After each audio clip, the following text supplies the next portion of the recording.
చైతన్యమైన దైవానకు శరణు, నానా బ్రహ్మాండాల నాదునికి శరణు. ఆనుక శ్రీ వెంకటాద్రియందు నుండి, ఆనుక శ్రీ వెంకటాద్రియందు నుండి వరములు దీనులకిందరికిచ్చే దేవునికి శరణు. అరసి నన్ను గాచిన ఆతనికి శరణు. పరమునిహమునేలే పతికి శరణు. అరసి నన్ను గాచిన ఆతనికి శరణు. జ్ఞానయజ్ఞమీ గతి మోక్ష సాధనము, నానార్థములు నిన్నే నడపె మా గురుడు. జ్ఞానయజ్ఞమీ గతి మోక్ష సాధనము, అలరి దేహమనేటి యాగశాలలోన బలువై అజ్ఞానపు పశువును బంధించి, కలసి వైరాగ్యపు కత్తుల కోసి కోసి వెలయా జ్ఞానాగ్నిలో రేలిచె మా గురుడు. జ్ఞానయజ్ఞమీ గతి మోక్ష సాధనము, జ్ఞానయజ్ఞమీ గతి మోక్ష సాధనము. భగవద్గీత కించిదధీత, గంగా జలలవా కణికా పీత. సహృదపియేన మురారి సమార్చ. శంకరాచార్యుల వారు భజగోవిందంలో చెప్పేటువంటి మాట, భగవద్గీత కించిత్తు అధీత, గంగా జలలవ కణికా పీత. మహాకుంభమేళ అలహాబాదులో లక్షల మంది భక్తులు, అనేక మంది సాధు మహాత్ములు మరి గంగలో స్నానం చేసి పునీతులవుతూ ఉన్నారు. పరమ పవిత్రమై పరమ పావనమై ఉన్నటువంటిది మన భారతము భూమాత. భారతదేశం సమస్త వేద జ్ఞానాలకు నిలయమై ఉన్నటువంటిది. ఋగ్వేదము, యజుర్వేదం, సామవేదం, భారతము, భాగవతము, రామాయణము, ఉపనిషత్తులు, భగవద్గీత అనేక గ్రంథాలకు నిలయమై ఉన్నటువంటిది. సాధు మహాత్ములు, సంత మహాత్ములు, యతీశ్వరులు, సాధువులు, సన్యాసులు, ప్రవ్రాజకులు, విద్వసతములు, విదుషీమణులు, విద్వరేణ్యులు ఎంతోమంది భారతదేశంలో వారు జన్మించారు. భక్తి జ్ఞాన వైరాగ్యములు ప్రధానముగా ఉన్నటువంటిది మన యొక్క భారతదేశం. ఈ భూగడ్డ మీద అనేక దేశాలు ఉన్నాయి. అన్నింటికంటే కూడా భారతదేశం జ్ఞానము, యోగం ఇవన్నీ కూడా భారతదేశం. మోక్షాల నిలయమై ఉన్నటువంటిది భారతదేశం. అలాంటి ఆ పుణ్యభూమిలో మనం జన్మించటమే గొప్ప అదృష్టం. మహాత్ముల యొక్క సాన్నిధ్యాన్ని పొందుతున్నావు అంటే ఎంతో పుణ్య విశేషం. శతకోటి జన్మ సుకృతై పుణ్యై వినా నలభ్యతే, జంతూనాం నరజన్మ దుర్లభమతః. శంకరాచార్యుల వారు జంతూనాం నరజన్మ దుర్లభమతః. ఈ విశ్వంలో అనేక లక్షల కోట్ల జీవరాశులు ఉన్నాయి. అన్నింటికంటే కూడా సర్వోన్నతమై ఉన్నటువంటిది మానవ జన్మ. జ్ఞానము, విజ్ఞానము, సుజ్ఞానం, ఆత్మజ్ఞానం, బ్రహ్మజ్ఞానం పొందగలిగే అవకాశం విశ్వంలో పరమాత్మ ఒక మానవ ప్రాణికి మాత్రమే ప్రసాదించాడు. మిగతా జీవులన్నీ కూడా భోగ సంబంధమై ఉన్న జీవితాన్ని జీవించే అవకాశం వరకే. ఇతర జీవులలో జపం చేయాలన్నా, ధ్యానం చేయాలన్నా, పుణ్యం చేయాలన్నా, యజ్ఞం చేయాలన్నా ఏ అవకాశాలు పరమాత్మ ఇవ్వలేదు. ఒక మానవ ప్రాణికి మాత్రమే ఇవ్వటం జరిగింది. మరి అలాంటి ఆ జీవరాశిలో జీవునికి మానవ దేహం రావడం అనేటువంటిది ఎంతో పుణ్య విశేషము అని చెప్పని అంటారు. జంతువునాం నరజన్మ దుర్లభమత అని శంకరాచార్యుల వారు, వివేక చూడమని మహానుభావుడు తక్కువ కాలం జీవించాడు. లోకంలో ఎక్కువ పని చేసి వెళ్ళిపోయాడు. 32 ఏళ్ళు జీవించాడు. సమస్త భారతదేశం సంచారం చేశాడు. వేద బాక్యములై ఉన్నటువంటి అవైదికములై ఉన్నటువంటి యొక్క మతాలని తీసివేసి వైదిక మతాన్ని లోకంలో స్థాపించి భగవద్గీతకు భాష్యం రాస్తూ బ్రహ్మసూత్రాలకు ఉపనిషత్తులకు భాష్యం రాయటమే కాకుండా వివేక చూడమని మహావాక్య దర్పణం ఉపదేశ సాహస్రి మరి ఆత్మబోధ, తత్వబోధ, మనుష్య పంచకం, కాశీ పంచకం, భజగోవిందం లాంటి యొక్క అన్ని గ్రంథాలు రచించి లోకాన్నంతటినీ కూడా జ్ఞాన విధానంలో ఆయన నడిపించాడు. అందుచేత మరి మనం అలాంటి యొక్క ఋషులు, యోగీశ్వరులు, సాధువుల యొక్క మధ్యలో జన్మించాం. చక్కటి జ్ఞానాన్ని పొందేటువంటి యొక్క అవకాశం. మానవ జీవితం 3 నాళ్ళ ముచ్చట అని చెప్పని అంటారు. బాల్యం ఒక ముచ్చట, యవ్వనం ఒక ముచ్చట, వృద్ధాప్యం 3వ ముచ్చట. ఇంకోటి ఉందా లోకల మానవునికి? ఈ 3 బాల్యం, యవ్వనం, వృద్ధాప్యం అని చెప్పని. మరి ఈ 3 ముచ్చట్లలో సాధారణంగా చాలా వరకు మనం 2 ముచ్చట్లు పూర్తి చేసుకున్నాం. 3వ ముచ్చట్లో ప్రవేశించాం. అంటే వృద్ధాప్య స్థాయికి చేరుకున్నాం. ఏనాడు ఏముని యొక్క పిలుపు వస్తుందో చెప్పలేం. ఎలాంటి పిలుపులకైనా మనం వాయిదా పెట్టుకోవచ్చు. యముని పిలుపుకి వాయిదాలు ఉండే అవకాశాలు లేవు. అసంగానంద స్వామి ఆశ్రమంలో మహాత్ములు వచ్చారు, ఉపన్యాసాలు ఉన్నాయి, రావయ్యా అని చెప్పనంటే ఇప్పుడు కాదులే వచ్చే సంవత్సరం వస్తా అని చెప్పని అంటాడు. చాలా పనులు ఉన్నాయి నాకు, అవన్నీ అయిపోతే ఒక సంవత్సరానికి అప్పుడు పిలువ వస్తా అని చెప్పని అంటాం. ఏముడు వస్తాడనుకోండి, మాకు ఇంకా పనులు చాలా ఉన్నాయి, మా అమ్మాయికి పెళ్లి కావాలి, మా అబ్బాయికి ఉద్యోగం రావాలి, రిటైర్మెంట్ కావాలి, చాలా పనులు ఉన్నాయి, నీ ఫోన్ నెంబర్ ఇచ్చేళ్ళు నేను ఫోన్ చేస్తానని చెప్పని అంటాం. ఏముడికి ఏమన్నా అవకాశాలు ఏమన్నాయి? అలాంటి అవకాశాలు ఆయన ఇవ్వడు. వచ్చాడా తీసుకుపోయాడు. జీవితంలో మానవునికి ఏ దేవత ప్రత్యక్షం అవుతుందో కాదు తెలియదు, కానీ యమదర్శనం మాత్రం ప్రత్యక్షం ప్రతి ఒక్క ప్రాణికి ఉంటుంది. అందుచేత మానవ జీవితం బుద్భుతప్రాయము అని చెప్పని అంటారు. బుద్భుతప్రాయం అంటే నీటి బుడగ. ఏమి మానవ జీవితం ఏమంటారు? నీటి బుడగ అన్నారు. గాలి ఉంటే బుడగ అన్నారు, గాలి లేకపోతే నీరు అంటారు. అట్లా మనలో కూడా ఈ గాలి ఉంటేనే బతుకు. ఆ గాలి కాస్త పోయిందా అంటే ఏమవుతాం? చూద్దామా చిక్కదు, పట్టుకుందామా పట్టుబడదు. అయినా ఆ గాలి ఆధారంతోనే అన్ని జీవితాలు ముడిపడి ఉన్నాయి. ఆ గాలి పరమాత్మ యొక్క ఆశ్రయంలో ఉన్నది. ఆ గాలి కాస్త పోయిందా అని చెప్పనంటే ఏం మిగిలి ఉండే అవకాశాలు లేవేక. ఎంతమంది బంధువర్గం ఉన్నా, ఎంత పరివారం ఉన్నా, ఎంత భోగభాగ్యాలు ఉన్నా, ఎన్ని సకల సంపదలు కూడా ఆ మృత్యువును నుండి కాపాడే అవకాశాలు లేవు, ప్రాణాన్ని కాపాడే అవకాశాలు లేవు.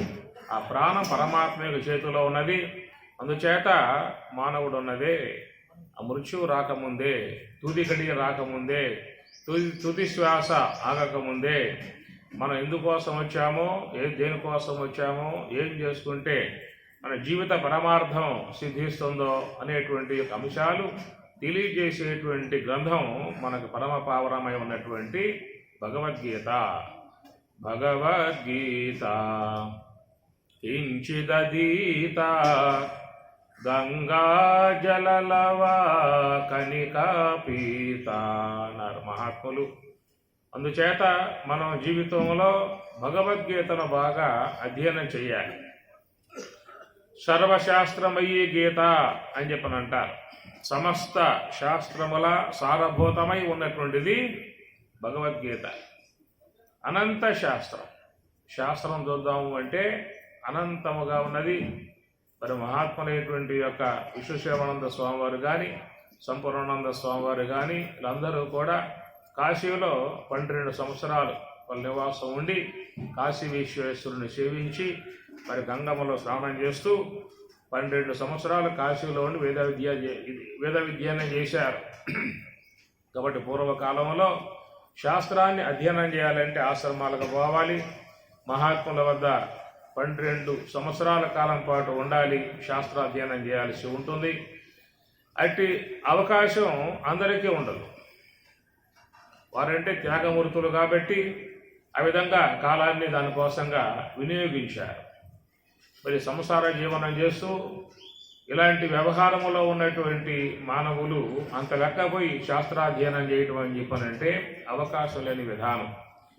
కాబట్టి పరమాత్మ విషయాన్ని గమనించి సమస్త శాస్త్రాల సారభూతముగా అందరికీ కూడా భగవద్గీతను స్వామివారు అందించారు. భగవద్గీతలో ఒక్కొక్క అంశం ఒక్కొక్క అధ్యాయముగా, కర్మ విషయముగా 3వ అధ్యాయం, జ్ఞాన విషయముగా 4వ అధ్యాయం, ఆత్మ సంయమ విషయం 6వ అధ్యాయం, మరి విజ్ఞాన విషయం కావాలా 7వ అధ్యాయం, పరబ్రహ్మతత్వ విషయం కావాలా 8వ అధ్యాయం.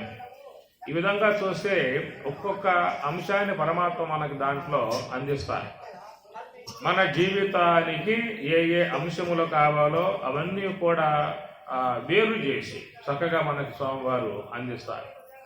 ఉపనిషత్తులు 108 ఉపనిషత్తులు, వాటిల్లోకి పోవాలంటే మనం అంత అవకాశము లేదు.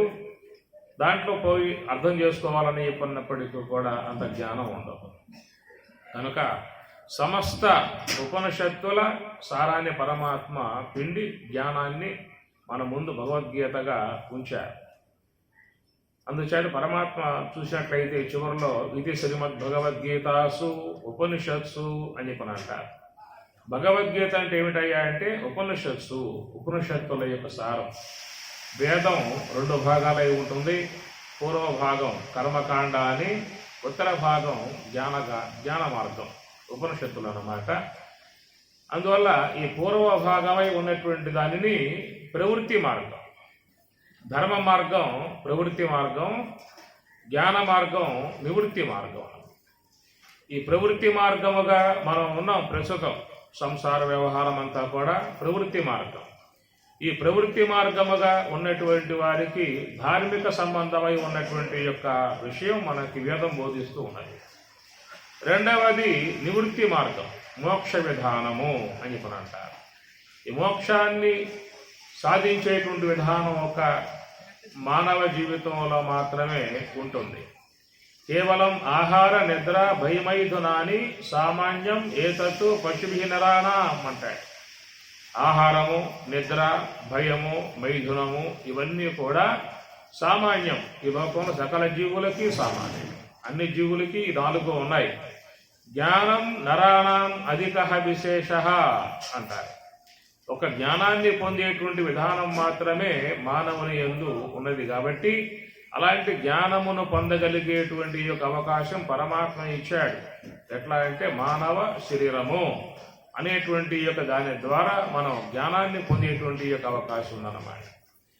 దుర్లభం త్రయం ఏతత్ దైవానుగ్రహ హేతుకం మనుష్యత్వం ముముక్షత్వం మహాపురుష సంశ్రయ అని శంకరాచార్యుల వారు. దుర్లభం త్రయం, జీవుడికి 3 దుర్లభాలు అన్నారు.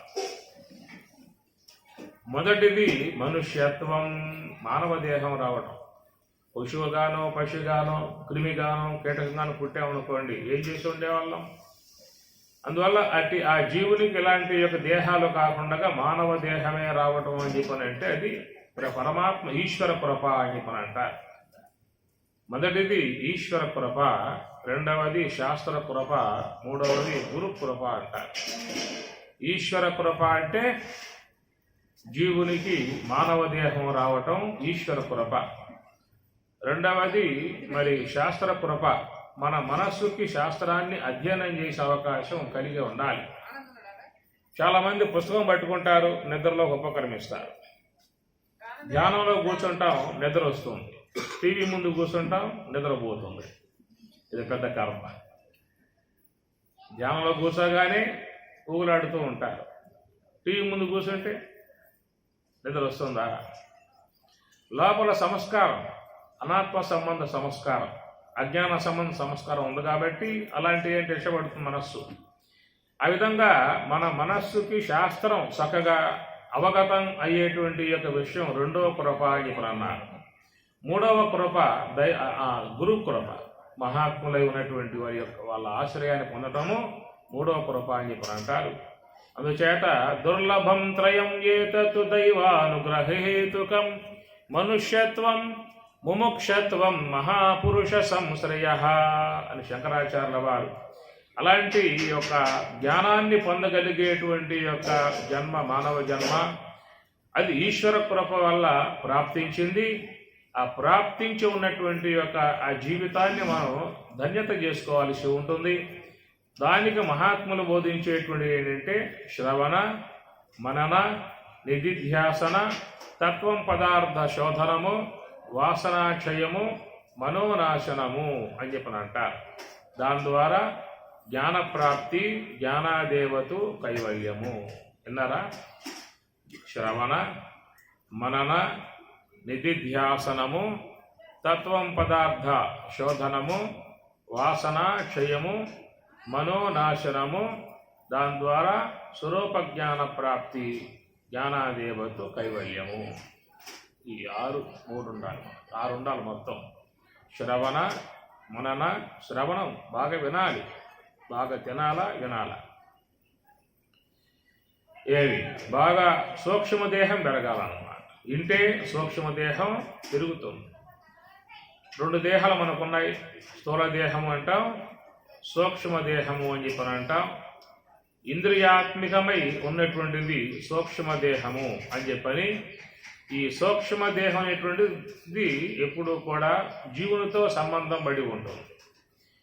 ఈ పార్థివ దేహం, పృథివీ సంబంధమై ఉన్నటువంటి దేహము ప్రారబ్ధానుగుణ్యముగా ప్రాప్తిస్తుంది.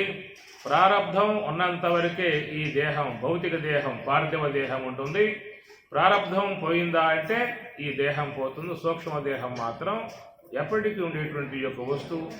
అందువల్ల మనం ఆచరించేటువంటి పుణ్యకార్యములు కానీ, పాపకార్యములు కానీ, తత్సంబంధ సంస్కారములు సూక్ష్మదేహంలో ప్రవేశిస్తాయి.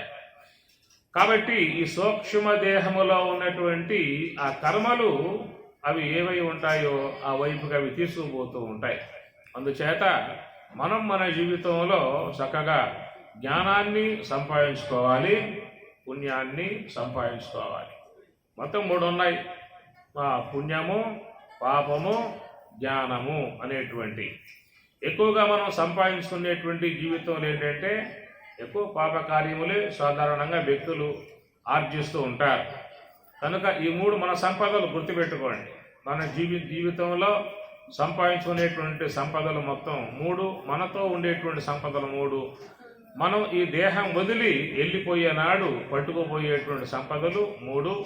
అవి పుణ్యము, జ్ఞానము, పాపము అనేటువంటివి మాత్రమే మన యొక్క ప్రాపర్టీ, మన యొక్క ఆస్తి, మన వెంబటి వచ్చేటువంటి ఆస్తి. మనం స్థిరంగా ఈ విషయంలో ఏదో రూపంగా వెళ్ళిపోవాల్సి ఉంటుంది.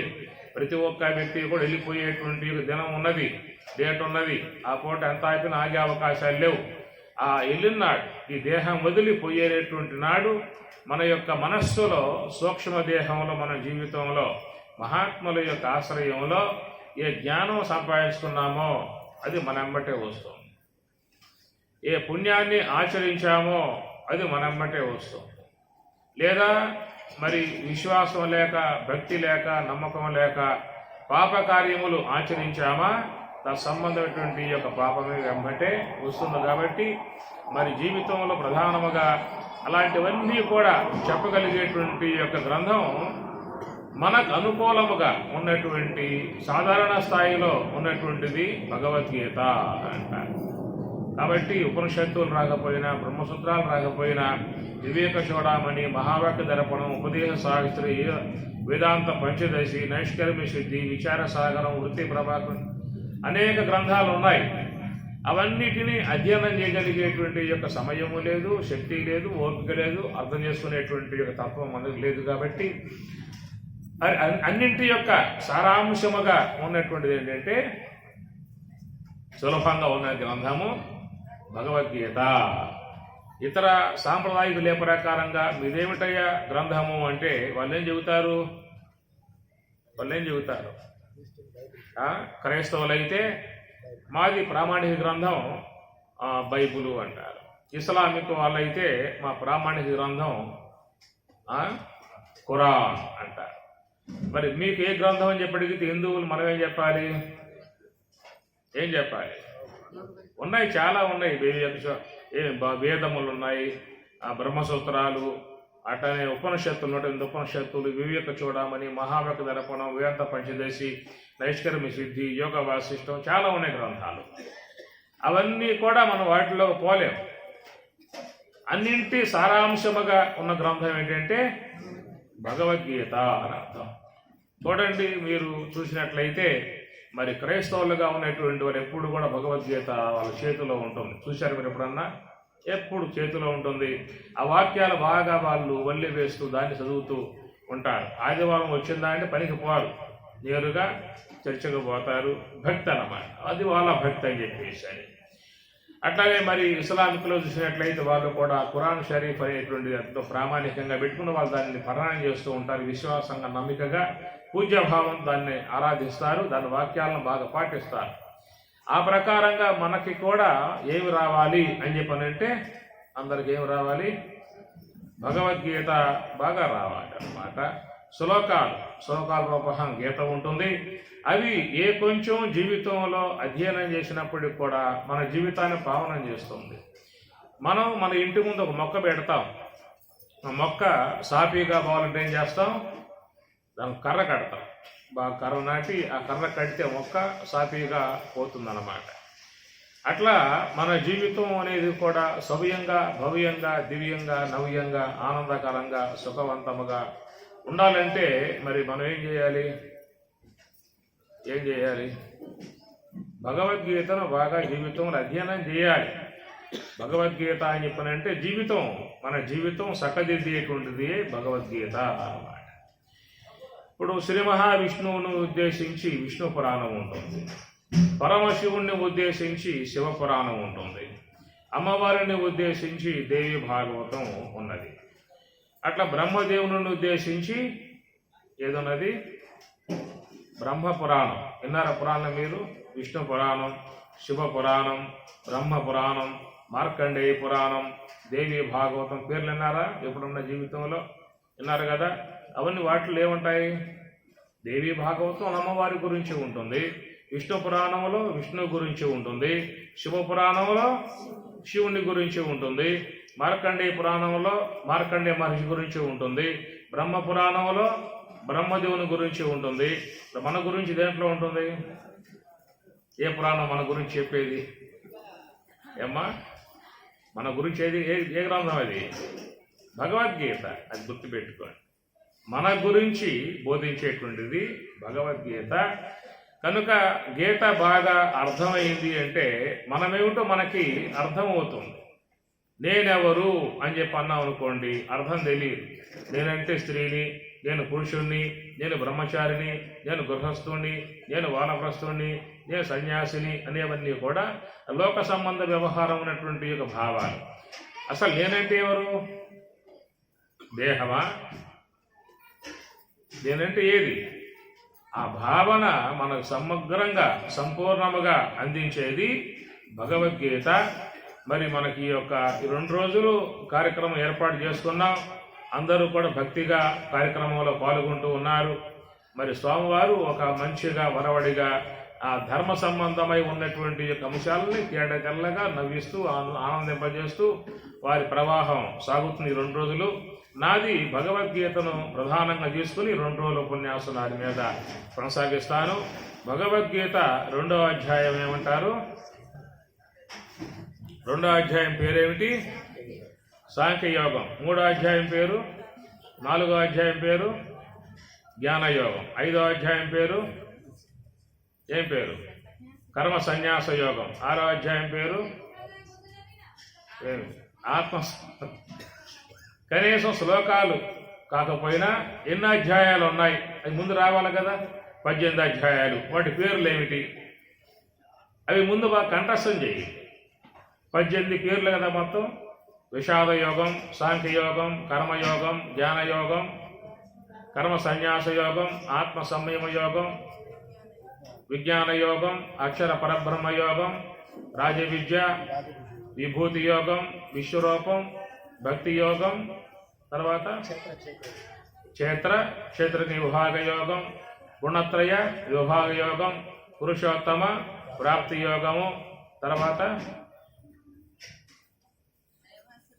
దైవాసుర సంపత్తి విభాగ యోగము, తర్వాత శ్రద్ధాత్రయ విభాగ యోగము, మోక్ష సన్యాస యోగము. 18 నామాలు. కనీసం ఎన్ని శ్లోకాలు గీతలో ఉన్నాయని చెప్పి అడిగితే ఏం చెబుతారు? 701 శ్లోకము. అన్ని రాకపోయినా శ్లోకాలు కనీసం ఎన్ని అధ్యాయాలు అన్నప్పుడు 18 అధ్యాయాలు. అధ్యాయాల పేరేమిటి అన్నప్పుడు గబగబా చెప్పేయాలి అమ్మగారులు. ముఖ్యంగా మీరే చెప్పాలి, అమ్మగారులు చెప్పాలి, మీకు బాగా రావాలి. అందువల్ల గీతను ఏమన్నారు? గీతామాత అన్నారు, పితృగీత అన్నారా? ఏమన్నారు? పితృగీత, పితృవేదము, పితృభూమి, పితృభాష ఉందా ఏమన్నా? ఏమంటారు? ఏమంటారా? మాతృదేశము, మాతృభాష, గీతామాత,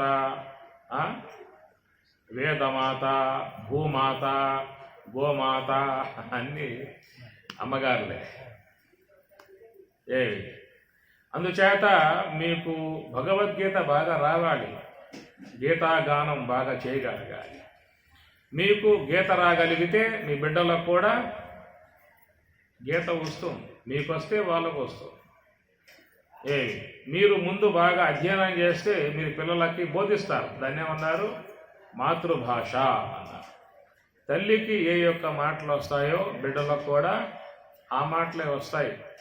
కనుక చిన్నప్పటి నుంచే వాళ్ళకి ఇలాంటి యొక్క సంస్కారం వచ్చినట్లయితే మీ పిల్లలు మిమ్మల్ని గౌరవిస్తారు, మిమ్మల్ని పూజిస్తారు. మాతృదేవో భవ, పితృదేవో భవ అని చెప్పని అమ్మను పూజ చేస్తారు, తండ్రిని పూజ చేస్తారు. ఈ రోజుల్లో బిడ్డలు ఏం చేస్తున్నారు చెప్పండి? పూజ చేస్తున్నారా? నమస్కారం చేస్తున్నారా? ఏం చేస్తున్నారు? కర్ర పట్టుకుని కొట్టే స్థాయికి వచ్చేది. అమ్మనే గౌరవం లేదు, తండ్రినే పూజ్యభావం లేదు. ఏం చేస్తున్నారు అంటాడా పెద్ద ఆయన, మా అబ్బాయి అండి బాగా తాగి వస్తున్నాడు, కొడుతున్నాడు అని అంటాడు. మా అబ్బాయి అండి బాగా తాగొచ్చి కొడుతూ ఉన్నాడు. ఏమి ఆ విధంగా చేస్తున్నాడు అంటే మరి తప్పెవరిది? వాడిదా మందా? చెప్పండి. ఎందువల్ల అట్లా తయారు చేసావాడిని? ఏమి వాడు ఎదిగాడు. ఎట్లా ఎదిగాడు అని చెప్పనంటే బాగా తాగటం, ఇంటికి వచ్చి డబ్బులు ఇవ్వకపోతే కొట్టడం, అలాంటి పనులు చేస్తున్నాడు అని చెప్పనంటే వాడి తప్పు కాదు, అట్లా మనం తయారు చేసామండి.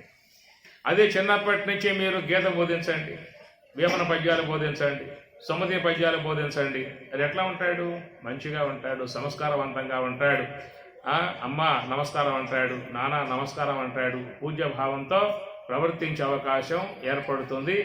కాబట్టి మనం పిల్లలకి సంస్కారాలు ఇస్తే బాగుంటుందా, సంపదలు ఇస్తే బాగుంటుందా? అమ్మా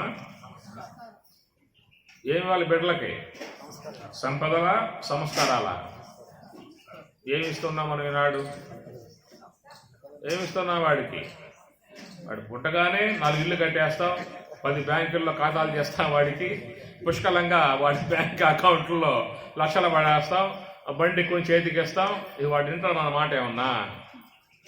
వాడికి సంస్కారం ఇస్తే వాడు పెరిగి పెద్దవాడు అవుతాడు, వాడు సంపాదించుకోవాలి, వాడు దేహాన్ని పోషించుకోవాలి, కుటుంబాన్ని పోషించుకోవాలి. నువ్వు ఇచ్చే ప్రయత్నం చేయమాక, వాడు సంపాదించుకునే శక్తి వాడికి ఇవ్వు, వాడు బాగుపడతాడు. ఎవరైతే కష్టపడి సంపాదించుకుంటాడో వాడు మాత్రమే తన డబ్బు విషయంలో జాగ్రత్త వహిస్తాడు. అలాంటి డబ్బుని ఏ కార్యాలు వినియోగించాలో ఆ కార్యాలలో వినియోగిస్తాడు. కష్టపడ్డాడు కదా, సంపాదించాడు కదా, కనుక వారికి జీవిత విలువ తెలియాలి, డబ్బు విలువ తెలియాలి. అట్లా తెలిసినాడు డబ్బుని వృధా చేయుడు, జీవితాన్ని కూడా వృధా చేయుడు. అందుచేత ముఖ్యంగా మాతలు, తల్లులు అందరూ కూడా భగవద్గీతను చక్కగా అధ్యయనం చేయండి. 18 అధ్యాయాలు ఒక్కొక్క శ్లోకాన్నే పారాయణం చేయండి. ఇప్పుడు మనకు ఆశ్రమం అసంగానంద స్వామి ఆశ్రమం స్వామిగారు ఏర్పాటు చేశారు. ఎందుకు ఈ పెట్టిన ఆశ్రమాలు అని చెప్పనంటే చక్కగా వచ్చి ఆశ్రమాలలో ధ్యానం చేసుకోవటానికి, శ్రవణం చేయటానికి, శాస్త్రాధ్యయనం చేయటానికి. గృహస్థం అది కూడా ఆశ్రమమే, గృహస్థం కూడా ఆశ్రమమే. అయితే గృహస్థ ఆశ్రమాన్ని ఏమన్నారు? సంసార సాగరం అన్నారు. గృహస్థ ఆశ్రమం ఏమన్నారు? సంసార సాగరము. సాగరంలో ఏముంటాయి? సముద్రంలో ఏముంటాయి? ఉప్పెన్లు, తుఫాన్లు, సైక్లోన్లు, సుడిగుండాలు, ఇవన్నీ దాంట్లో ఉంటాయి. కాబట్టి ఎప్పుడు కూడా ఆటుపోట్లతో, దుఃఖాలతో, బాధలతో ఉన్నటువంటిది. కాబట్టి ఆడ కూర్చుంటే శ్రవణం చేయలేవు, మననం చేయలేవు, శాస్త్రాధ్యయనం చేయలేవు. కాబట్టి ఇలాగా మనం ఒక ఆశ్రమం ఏర్పాటు చేసుకున్నామంటే ఆశ్రమంలో మహాత్ములు ఉంటారు కాబట్టి ఏదైనా శ్లోకం పద్యాలు నేర్చుకునే అవకాశం ఉంటుంది. దానికోసం మనం ఆశ్రమం ఏర్పాటు చేసుకున్నాం. ఇలాంటి ఆశ్రమాల్లో మనం ఏదో వార్షికోత్సవం వస్తే ఆ 2 రోజులు మాత్రం వచ్చి దర్శనం ఇస్తాం. ఆ తర్వాత తలుపు మూసేసి, గేట్ వేసేసి, తాళం వేసేసి వెళ్ళిపోతామా, వస్తాము మళ్ళా. సంవత్సరంలో మనం అసంగానంద ఆశ్రమం ఎన్నిసార్లు వస్తాం చెప్పండి? సంవత్సరం మొత్తంలో వార్షికోత్సవాలు ఉంటే 2 రోజులు వస్తారు, కూర్చుంటారు. తర్వాత వచ్చేది ఎవరు? కాబట్టి మనం ఈ ప్రశాంతమై ఉన్నటువంటి యొక్క ఆశ్రమం యొక్క వాతావరణం మనం జీవితంలో ఏర్పాటు చేసుకోవాలి. ఆశ్రమం అంటే ఏమిటి అర్థం? ఆ తీసేసి ఏమవుతుంది? శ్రమ. మనకు జీవితంలో ఏమున్నాయి? శ్రమలు, అనేక దుఃఖములు, వేదనలు, బాధలు, మానసిక ఒత్తిళ్ళు. వీటితో మనం జీవితం అంతా కూడా ఇబ్బంది పడుతూ ఉన్నాం. అలాంటి యొక్క మానసికమై ఉన్నటువంటి యొక్క ఇబ్బందులు, సమస్యలు, దుఃఖములు, మానసిక ఆలోచనలు ఇవన్నీ తొలగింపజేసి జీవితానికి ఒక పరమార్థాన్ని, మనసుకు ప్రశాంతతను కలగజేసే విధానాలే ఆశ్రమాల యొక్క ఉద్దేశం. కాబట్టి చక్కగా మరి మనం మన జీవితం పావనం చేసుకోవాలని చెప్పి అన్నట్లయితే భగవద్గీతను అధ్యయనం చేయాల్సి ఉంటుంది. అశోచ్యానన్వశోచస్త్వం. చెప్పండి శ్లోకం. అశోచ్యానన్వశోచస్త్వం ప్రజ్ఞావాదాంశ్చ భాషసి గతాసు నగతాసూంశ్చ నానుశోచంతి పండితాః నానుశోచంతి పండితాః. అశోచనన్వశోచస్త్వం ప్రజ్ఞావాదాంశ భాషసే. అశోచనన్వశోచస్త్వం ఇది బీజం. భగవద్గీత 2వ అధ్యాయం 11వ శ్లోకం నుంచి పరమాత్మ జ్ఞానబోధ ఆరంభం చేస్తారు. తొలి అధ్యాయం అంతా అర్జున విషాదయోగం. భగవద్గీత విషాదయోగముతో ఆరంభం చేయబడుతుంది. చివరి అధ్యాయం పేరేమిటి? మోక్ష సన్యాస యోగము అన్నారు. ప్రథమాధ్యాయం విషాదము, చివరి అధ్యాయం మోక్షము. అంటే మానవ జీవితం ఈ ప్రకారం ఉందన్నమాట. మానవుడు పుట్టుకతో దుఃఖముతో లోకంలోకి వస్తాడు, ఏడుస్తూ వస్తాడు, నవ్వుతూ వస్తాడా? బిడ్డ లోకంలోకి వస్తాడు కదా, నవ్వుతూ వస్తాడు, ఏడుస్తూ వస్తాడా? ఏడుస్తూ వస్తాడు. దాని జన్మ దుఃఖం అని చెప్పని అన్నారు. అందుచేత చిన్నప్పుడు ఏడ్చాడు అని చెప్పనంటే ఇంద్రియ వికాసం లేక, మనో వికాసం లేక, బుద్ధి వికాసం లేక, సత్య జ్ఞానం లేక, పసితనం తెలియంతనం, అమాయకత్వం, అజ్ఞానం అంతా ఉంటుంది కాబట్టి చిన్నప్పుడు ఏడ్చాడు. పెద్దయ్య మహాత్ములు ఉన్నారు, యతీశ్వరులు, సాధువులు, సాధు మహాత్ములు, పుణ్యాత్ములు ఉన్నారు జ్ఞానం చెప్పటానికి.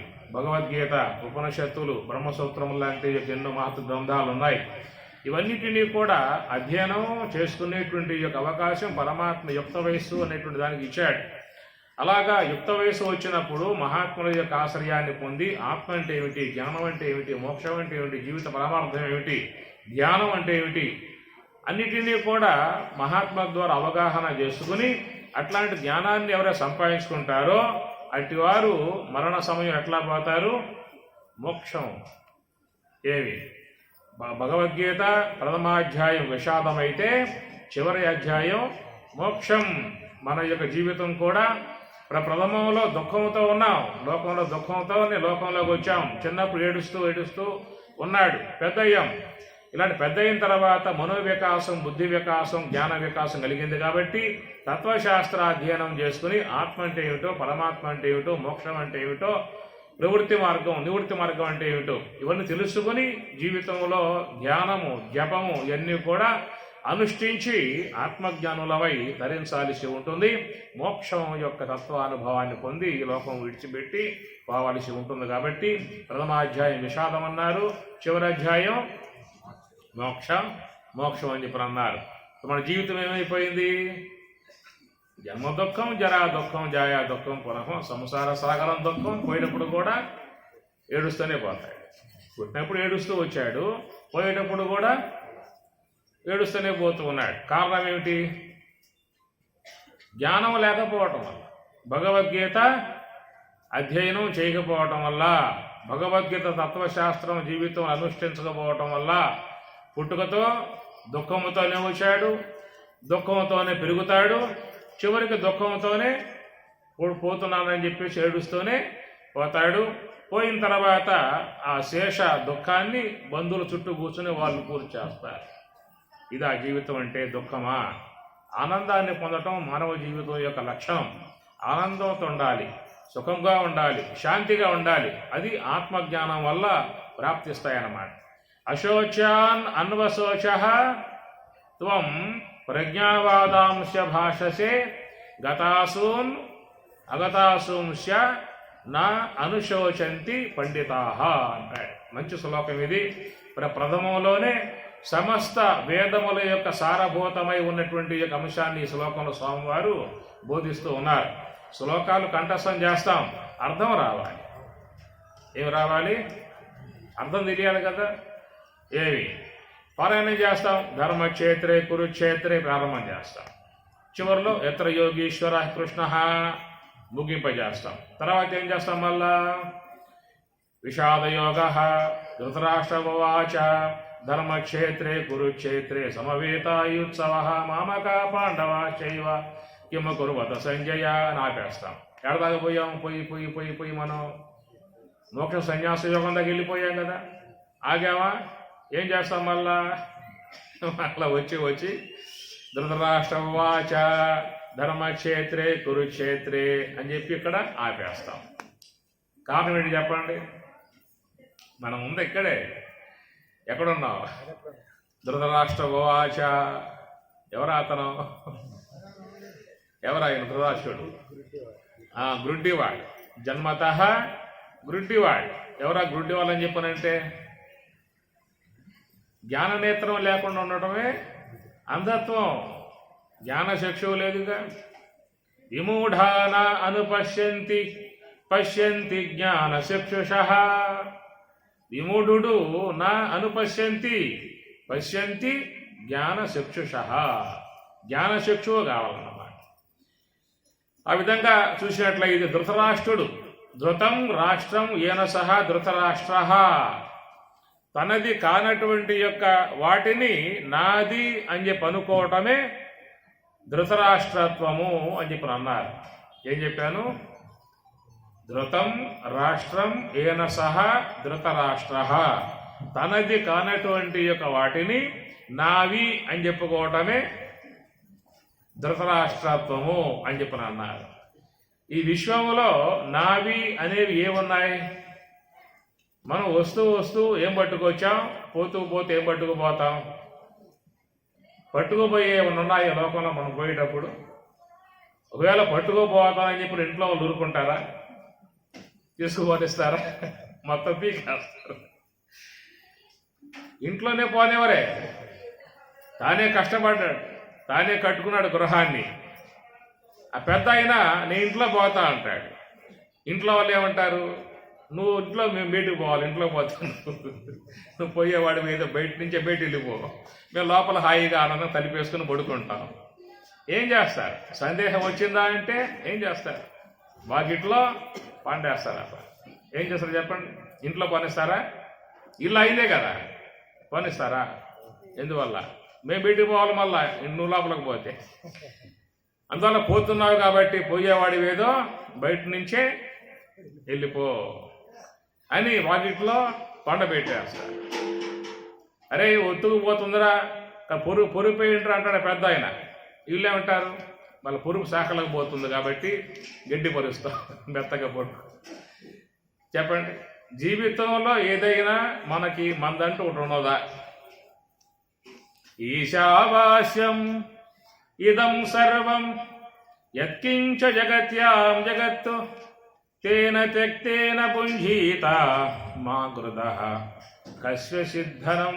ఎలాంటి వాక్యాలు మహాత్ములకు ఇచ్చారు? జ్ఞాన సంపద. మనం వారసులం దేనికంటే మహాత్ముల యొక్క ఋషీశ్వరులు, యోగీశ్వరులు, బ్రహ్మవేత్తలు, త్యాగమూర్తులు, సన్యాసులు, సాధువులు, ఆ మహాత్ముల యొక్క ఏ జ్ఞానమైతే ఉన్నదో మనం అట్టి జ్ఞానానికి వారసులం. బాహ్య సంపదలగా లేదా జ్ఞానానిక మనం వారసులం? చెప్పండి,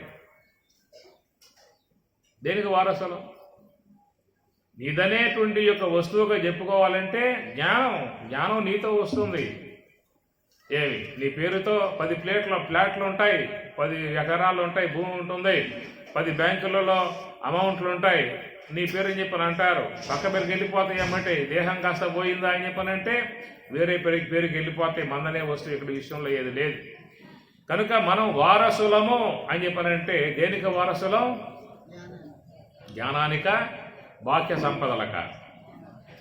కనుక బాహ్య సంపదలన్నీ కూడా దేహములో ఊపిరి ఉన్నంతకాలం వాడుకోవచ్చు. ఆ తర్వాత ఇవన్నీ కూడా పక్క వాళ్ళకే చెందిపోతాయి. ఆ భూమి చుట్టూ కూడా ఒక వ్యక్తి గిరిగీస్తూ ఉన్నాడు, రాళ్ళు పాతుతూ ఉన్నాడు, కంచె వేస్తూ ఉన్నాడు. భూమాత నవ్వుకుంటూ ఉన్నది. ఏమని?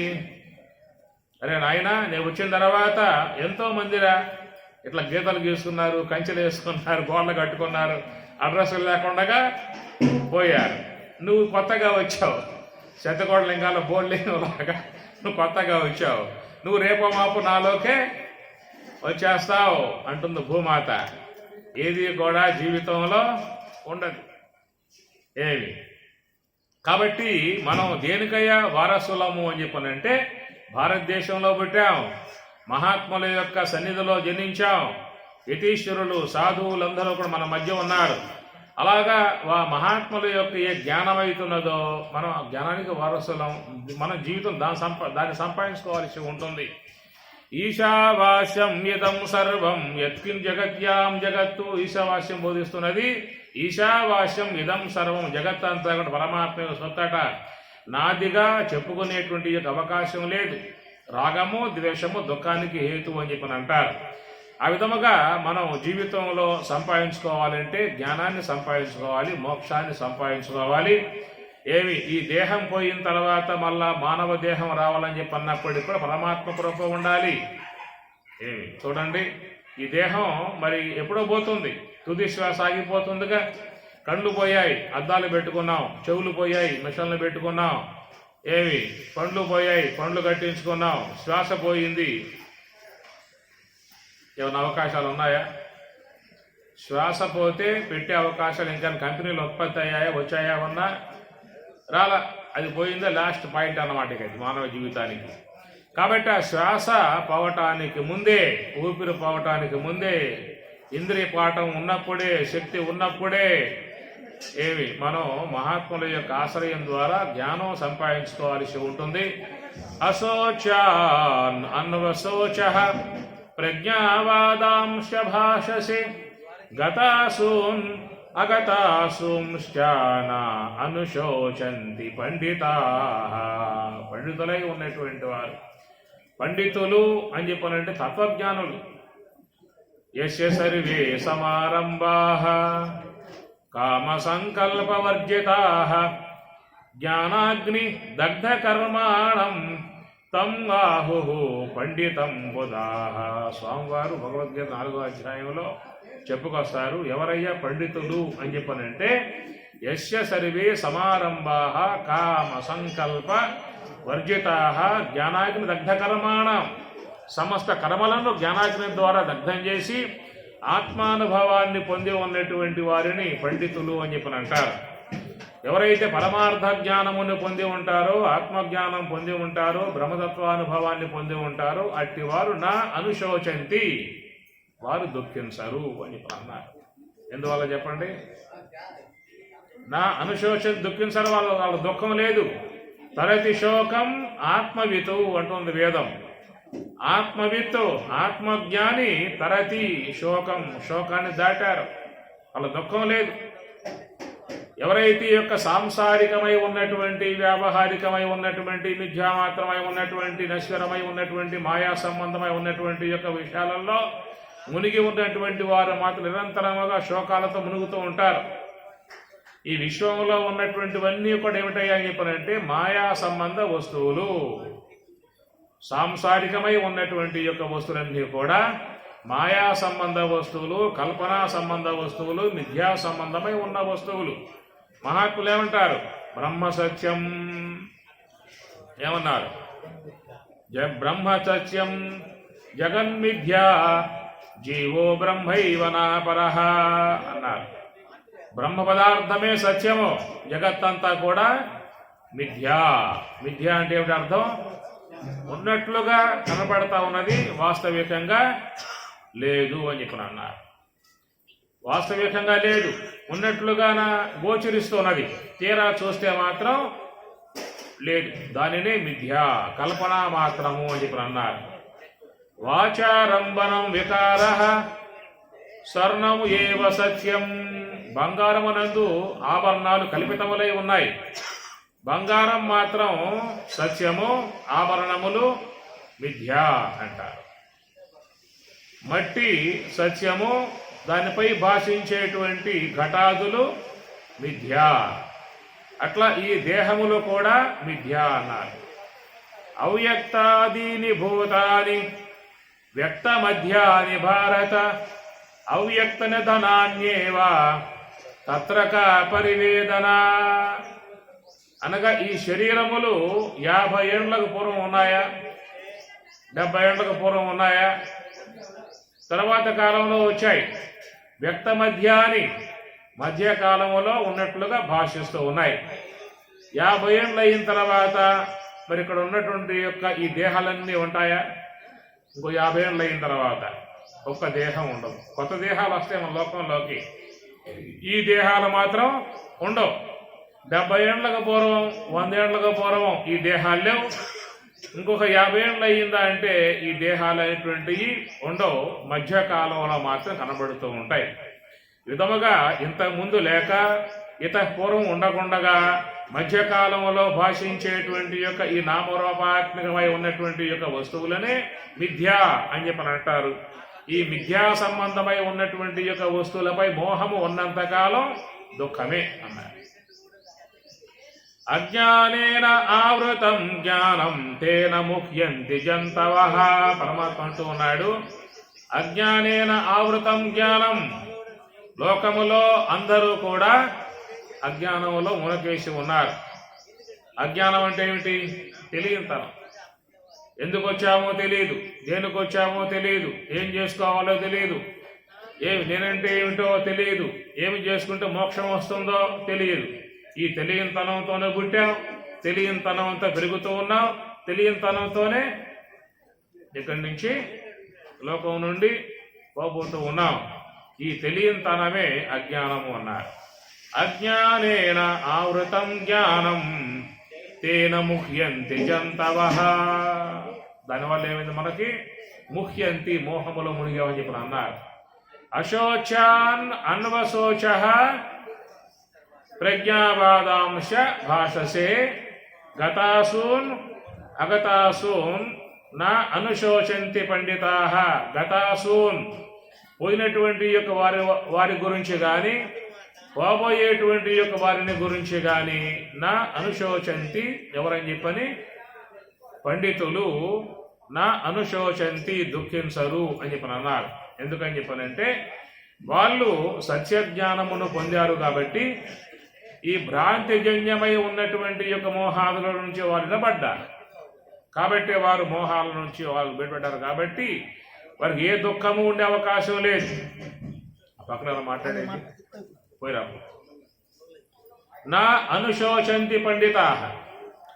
చూడండి, మీరు స్వప్నావస్థలో ఉన్నారనుకోండి, నిద్ర కళ. మరి ఆ స్వప్నంలో ఉన్నప్పుడు ఏమి ఒక దొంగ ప్రవేశించాడు గృహంలోకి. ఎనపెట్లో ఉన్నటువంటివన్నీ కూడా మొత్తం మూట కట్టుకుని తీసుకుపోయాడు. మీరు ఆ దృశ్యాన్ని చూశారు స్వప్నావస్థలో ఉన్నప్పుడు. మరి ఆ విధంగా దొంగలు గృహంలో ప్రవేశించి సంపదలు మొత్తం తీసుకుపోతూ ఉంటే అక్కడే మీరు దుఃఖిస్తారా? ఇది కేవలం కళ, అజ్ఞానం వల్ల తోసింది, ఇవన్నీ వాస్తవం కాదు, ఈ దొంగ రావటం మిథ్య, డబ్బు తీసుకోపోవటం మిథ్య అని అనుకుంటారా? అటు దుఃఖిస్తారా? స్వప్నంలో ఉన్నప్పుడు, నిద్రలో ఉన్నప్పుడు. గృహంలోకి దొంగ ప్రవేశిస్తూ ఉంటే ఏమి ఆనందపడతావా? దోసుకుపోతూ ఉంటాడు, తీసుకుపోతుంటాడు, మొత్తం కూడా సంతోషపడతావా, ఏడుస్తావా? నిద్రలో ఉన్నప్పుడు అయ్యా దొంగ గారు రాండి, ఎంత మిథ్య, నువ్వు రావటం మిథ్య, ఇల్లు మిథ్య, ఇది ఇనపెట్టిన మిథ్య, దాంట్లో ఉన్న ధనం మిథ్య అని చెప్పి అప్పచెప్పేస్తావా, దుఃఖిస్తావా? ఏం చేస్తాం? స్వప్నంలో ఉన్నప్పుడు, ఇక్కడ కాదు, స్వప్నంలో ఉన్నప్పుడు ఏం చేస్తాం? దుఃఖం. ఎందువల్ల అని చెప్పాలంటే అవన్నీ వాస్తవమా చెప్పండి? అవి వాస్తవమా? అవాస్తవం కదా, విద్యా మాత్రం కదా, అయినా దుఃఖిస్తూ ఉన్నాం. ఎందువల్ల అని చెప్పాలంటే నిద్రలో ఉన్నాం కాబట్టి. అదే మేలు గాంచామనుకో, అప్పుడేమనుకుంటాం? అజ్ఞానం వల్ల ఏడ్చాను, ఏమి ఆ కళ మిథ్య, ఆ స్వప్నం మిథ్య, దాంట్లో గోచరించేటువంటి సంపదలు, ఇంట్లో వాకిలన్నీ మిథ్య, ఆ దొంగ రావటం మిథ్య, దోసుకుపోవటం అంతా మిథ్య అని అంటాం. ఎప్పుడు అంటాం? మేలుకున్నాం. నిద్రలో ఉన్నప్పుడు సత్యములుగా ఉంటాయి. ఇది గీత బోధించేటువంటి విషయం అన్నమాట. మేలుకున్నామా ఏ దుఃఖము లేదు, నిద్రపోతూ ఉండగా మాత్రం ఇవి సత్యములు అనే భావన ఉంటుందన్నమాట. కనుక స్వప్న పదార్థములు ఒక దొంగ ప్రవేశించి దోసుకుపోతూ ఉంటే అక్కడ ఏడ్చాడు. మేలుకున్నాక అవన్నీ అసత్యములు, అవన్నీ కూడా మిథ్యా మాత్రము, అవన్నీ కల్పనా మాత్రము అనే భావంతో ఉంటావే తప్ప దుఃఖానికి గురి కావు. మరి ఆ స్వప్న జగత్తులో ఉన్నటువంటివి పోతే దుఃఖించలా, ఎప్పుడు మేలుకొన్న తర్వాత. అదే ప్రకారముగా గతాసూన్ అగతాసూంశ, ఈ లోకంలో ఏవైతే ఉన్నాయో ఇవన్నీ కూడా కేవలం మిథ్యా మాత్రమే అనేటువంటి యొక్క భావన మహాత్ములకు మాత్రమే కలుగుతుంది. ఎందువల్ల అని చెప్పినట్టు వాళ్ళు మేలుకున్నారు కాబట్టి. దేని విషయంలో? జ్ఞానం అనే విషయంలో వాళ్ళు మేలుకున్నారు. మనం ఏం చేస్తూ ఉన్నాం? అజ్ఞానం అనే నిద్రలో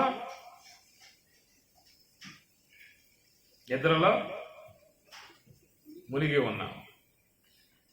అన్యదా గృణత స్వప్నః నిద్రాతత్వం అజానతః విపర్యాసేతయోః క్షీణే తురీయం పదమశ్నుతే అని గౌడపదాచార్యుల వారు మాండూక్యమునకు కారికలు రాస్తూ అంటాడు. గౌడపదాచార్యుల వారు అని చెప్పినట్టు శంకరాచార్య వారి తాత అన్నమాట. అన్యదా గృహణత స్వప్నః నిద్రాతత్వం అజానతః, నిద్రాతత్వం అజానతః అంటాడు. తత్వం అనగా వాస్తవిక స్వరూపము. నేను బ్రహ్మమునై ఉన్నాను. నేను ఎవరయ్యా అంటే ఏం చెప్పాలి? నేను దేహమునై ఉన్నాను, నా పేరు ఇది, నా గోత్రం ఇది, నేను బ్రాహ్మణుణ్ణి, క్షత్రియుణ్ణి, వైశ్యుణ్ణి, బ్రహ్మచారిని, గృహస్థుణ్ణి, వానప్రస్థుణ్ణి, విధముగా లోకంలో సాధారణంగా ప్రతి ఒక్క వ్యక్తికి కూడా దేహ సంబంధ భావమే ఉంటుంది. నేను ఆత్మ అనేటువంటి భావన ఎవరికి ఉంటుంది? మహాత్ముల వల్ల తత్వశాస్త్రాన్ని అధ్యయనం చేసే వాళ్ళకి మాత్రం కలిగే భావన నేను దేహము కాదు. నాహం దేహో నేంద్రియాణ్యంతరంగం నాహంకార ప్రాణవర్గో న బుద్ధి ధారాపత్యక్షేత్ర విత్తాది దూర సాక్షి నిత్య పృచగాత్మా శివోహం శివోహం శివోహం శివోహం.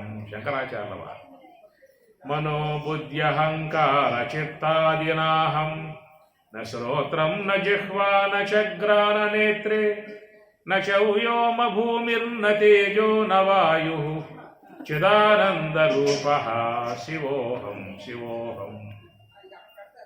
న మృత్యుర్న శంకా న మే జాతి భేద పితా నైవ మే నైవ మాతా చ జన్మ న బంధుర్న మిత్రం న గురుః న శిష్యః.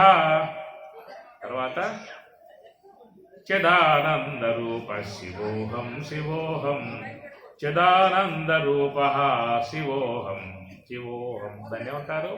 నిర్వాణ షట్కం. దాన్ని ఏమంటారు? నిర్వాణ షట్కం. లభంతే బ్రహ్మ నిర్వాణం ఋషయః క్షీణ కల్మషాః. తత్వవేత్తలై బ్రహ్మవేత్తలై ఉన్నటువంటి వారు ఉండేటువంటి యొక్క బ్రాహ్మీ సంబంధ అనుభవం.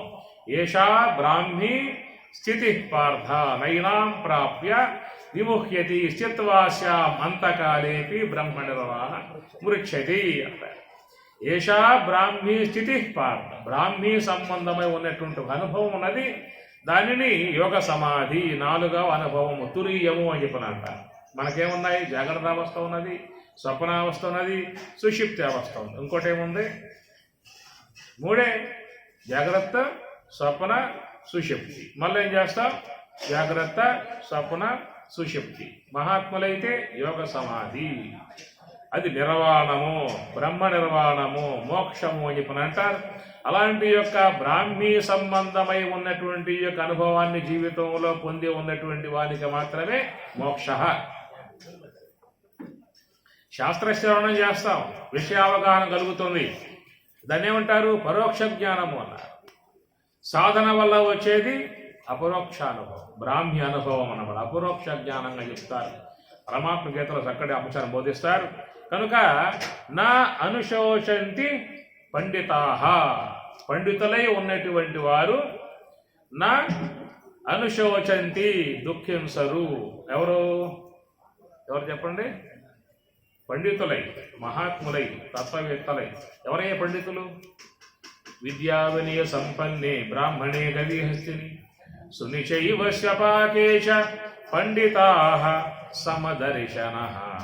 పండితాః వారు పండితులు. ఏం చూశారు? సమదర్శనః. సమ అంటే బ్రహ్మం. నిర్దోషం హి సమం బ్రహ్మ.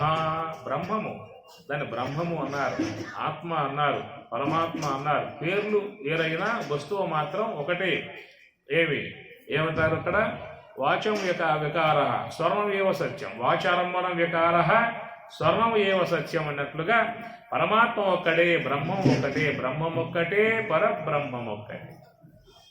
నిండార రాజు నిద్రించు నిద్రయునొకటే, అండనే బంటు నిద్ర అదియునొకటే, మెండైన బ్రాహ్మణుని మెట్టు భూమి ఒకటే, చండాలుడుండేటి సరి భూమి ఒకటే.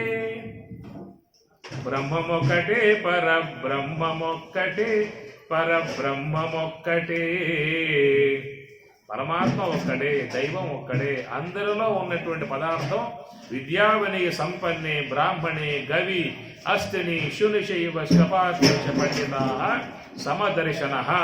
శరీరములు వేరువేరుగా ఉన్నప్పటికీ కూడా ఆ దేహాలలో ఉన్న వస్తువు ఏమిటి? పరమాత్మ, బ్రహ్మము. దేహాలు మార్పు. ఇప్పుడు పూలమాల అని చెప్పి అన్నాం. దాంట్లో గులాబీ పూలు, చామంతి పూలు, మల్లెపూలు, మందార పూలు, రకరకాలైనటువంటి పూలు దాంట్లో ఉంటాయి. కొన్ని ఎర్రగా ఉంటాయి, తెల్లగా ఉంటాయి, బులుగ్గా ఉంటాయి, నలుపుగా ఉంటాయి, రకరకాలుగా ఉంటాయి. దారం ఒకటే. కనుక దారం ఆధారం ఏటికి? ఈ పూలకి. కనుక ఈ పూలు మాలత్వం కలిగి ఉన్నాయి అంటే దారం ఉండబట్టి. దారం లేకపోతే పూల మాల అంటామా? పూలు అంటాం తప్ప మాల అని చెప్పాను. ఎట్లా వచ్చింది మాలత్వం అంటే దారం ఉంది కాబట్టి. ఆధారం కనబడేటువంటివి పూలు, కనబడకుండా ఉన్నది దారం. తర్వాత వాడిపోయేవి పూలు, వాడకుండా ఉండేది దారం. కనుక శరీరములు నశింపబడతాయి. ఆ శరీరాలకి ఆధారము ఉన్నటువంటి ఆత్మకి ఏ నాశనము? అచ్ఛేద్యోయం అదాహ్యోయం అక్లేద్య అశోష ఏవ చ నిత్య సర్వగత స్థాణు అచల అయం సనాతన. కాబట్టి ఆ సనాతనమై ఉన్నటువంటి యొక్క ఆత్మజ్ఞానమును పొంది ఉన్నటువంటి వారు, బ్రహ్మజ్ఞానమును పొంది ఉన్నటువంటి వారు నా అనుశోచంతి పండితా, వాళ్ళు దుఃఖించరు. ఎందువల్ల అని చెప్పనంటే వాళ్లకు స్వరూప జ్ఞానం వచ్చింది కాబట్టి వారికి జగత్తు పట్ల ఏముంటుందని చెప్పి మిథ్యామాత్రం. మనం ఎట్లయితే నిద్రపోతూ ఉన్నప్పుడు నిద్రా దోషం కలిగి ఉన్నాం కాబట్టి నిద్రలో ఏడుస్తాం. ఆ నిద్రా దోషం పోయి బయటికి వచ్చామనుకో దుఃఖిస్తామా? రాత్రి స్వప్నం నిద్ర దొంగ పడ్డాడు, మొత్తం దోసుకుపోయారని చెప్పి రెండుసార్లు బుద్ధం లేచిన తర్వాత ఏమంటారు? అంతా కళ, మిథ్యామాత్రం, ఊరికే తోసిందే కానీ వాస్తవం కదనేటువంటి భావనకి వస్తారు. ఎందువల్ల? మేలుకున్నావు కాబట్టి. నిద్రపోతూ ఉంటే మాత్రం ఏడుస్తావు, మేలుకున్నావా అంటే దుఃఖం కాస్త పోయింది. అట్లాగా మనం ఈ వ్యావహారికమై ఉన్నటువంటి యొక్క ఈ బాహ్య సంపదలలో మనం మునిగి ఉన్నాం. అవి నిద్రా దోషం వల్ల ఆ స్వప్నం దోషింది, మాయా దోషం వల్ల జగత్తు భాషిస్తున్నది. మాయ ఉన్నంతకాలం మనం బాహ్యమై ఉన్నటువంటి యొక్క ఈ వస్తువుల విషయంలో కూడా దుఃఖిస్తూ ఉంటాం. ఎవరైతే తత్వజ్ఞానం పొంది ఉంటారో, బ్రహ్మజ్ఞానం పొంది ఉంటారో, బ్రహ్మజ్ఞానమును పొంది ఉన్నటువంటి వారికి మాత్రం మాయాదోషం ఉండదు. కాబట్టి వారు గతాసూన్ అగతాసూన్ నా అనుశోచంతి పండితాః అంటే తత్వజ్ఞానమును పొంది ఉన్నటువంటి వారు దేని విషయంలో కూడా దుఃఖాలకు గురికారు. కాబట్టి ఆ మాయ అవిద్య దోషం ఉన్నంతకాలం ఈ లోకంలో మనము జన్మ దుఃఖం, జరా దుఃఖం, జాయా దుఃఖం, పునః సంసార సాగరం దుఃఖం. కాబట్టి మరి భగవద్గీత యొక్క విధానములో ఆ భగవద్గీత విషాద యోగంతో ఆరంభం చేయబడింది, మోక్షంతో ముగిసినట్లుగా మన జీవితం కూడా అజ్ఞానం వల్ల ఏ దుఃఖం వచ్చిందో ఆ దుఃఖాన్ని మనం అజ్ఞానం తీసివేసుకుంటే ఆ దుఃఖం పోతుంది. చివరిలో ఏమవుతాం మనం అంటే కోహం కోహం సోహం సోహం శివోహం అని చెప్పనే భావనగా అయ్యే అవకాశం ఉంటుంది. కాబట్టి మరి భగవద్గీత మహత్తరమై ఉన్నటువంటి జ్ఞానాన్ని బోధిస్తున్న అందరూ కూడా గీతను బాగా అధ్యయనం చేయండి, శ్లోకాలను చదవండి, పుణ్యం వస్తుంది, అర్థం గ్రహించుకోండి, జ్ఞానం కలుగుతుంది, ఆచరించండి, మోక్షం అనేది ప్రాప్తిస్తుంది. ఓం సహనా భవతు సహనౌ భునక్తు సహ వీర్యం కరవావహై తేజస్వినావధీతమస్తు మా విద్విషావహై. ఓం శాంతి శాంతి శాంతి. హరి ఓం తత్సతు.